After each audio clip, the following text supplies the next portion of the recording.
ఇక సైబర్ నేరాల కట్టడికి ఇంజనీరింగ్ విద్యార్థుల సహాయం తీసుకోవాలని సీఎం రేవంత్ రెడ్డి అన్నారు. గత 10 ఏళ్ల పాలన చేసిన బీఆర్ఎస్ రాష్ట్రాన్ని డ్రగ్స్ అడ్డగా మార్చారన్నారు. డ్రగ్స్ పై కాంగ్రెస్ ప్రభుత్వం ఉక్కుపాదం మోపుతుందన్నారు.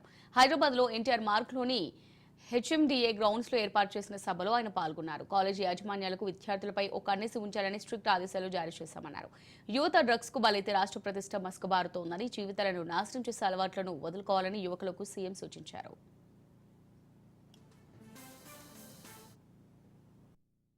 రోజుల్లో సైబర్ క్రైమ్ అనేది ఒక తీవ్రమైన నేరంగా అత్యంత వేగంగా విస్తరిస్తున్న నేరాలు ఈరోజు జరుగుతున్నాయి.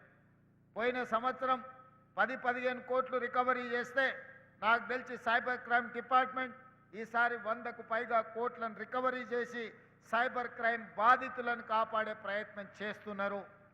ఈరోజు డ్రగ్స్ కూడా గత 10 సంవత్సరాలుగా విచ్చలవిడిగా తెలంగాణ రాష్ట్రంలో గంజాయి, కోకైన్, హెరాయిన్ లాంటి అత్యంత ప్రమాదకరమైన సింథటిక్ డ్రగ్స్ ఈ తెలంగాణ ప్రాంతాన్ని పట్టి పీడిస్తున్నాయి.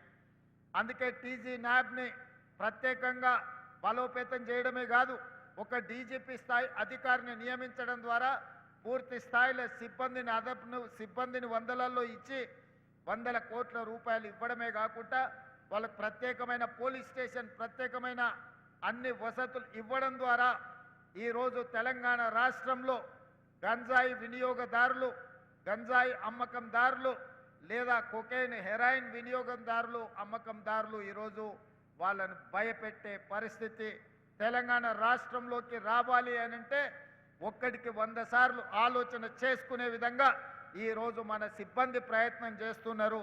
ఇది ఇంకా సరిపోదు. ఈ వ్యసనం కాలేజీల్లోనే కాదు, స్కూళ్ళలో కూడా పాకే ప్రమాదం ఉన్నది. ఈరోజు మనం ఎంత గొప్ప విజయం సాధించినా, మనం ఎంత అభివృద్ధి చెందినా, మన పిల్లలు వ్యసనాలకు బానిసలై, మరి ముఖ్యంగా డ్రగ్స్, గంజాయి లాంటి వ్యసనాలకు మన పిల్లలు బానిసలైతే ఈ సమాజానికి తీరని అన్యాయం జరుగుతుంది. తెలంగాణ ప్రతిష్టకు భంగం కలుగుతుంది. తెలంగాణ ప్రతిష్ట మసకబారొద్దు అనంటే హైదరాబాద్ నగరం లాంటి ప్రాంతాలలో ఎక్కడ కూడా మాదక ద్రవ్యాల పేరు వినిపించకూడదు. వాళ్ళ పట్ల కఠినంగా వ్యవహరించాల్సిందిగా, అదేవిధంగా స్కూల్స్, కాలేజీల్లో కూడా ప్రత్యేకంగా శిక్షణ ఇవ్వాలి, వాళ్ళకు అవగాహన కల్పించాలి. ఎక్కడైనా స్కూల్స్, కాలేజీలో ఈ డ్రగ్స్ రిలేటెడ్ కేసులు వస్తే భవిష్యత్తులో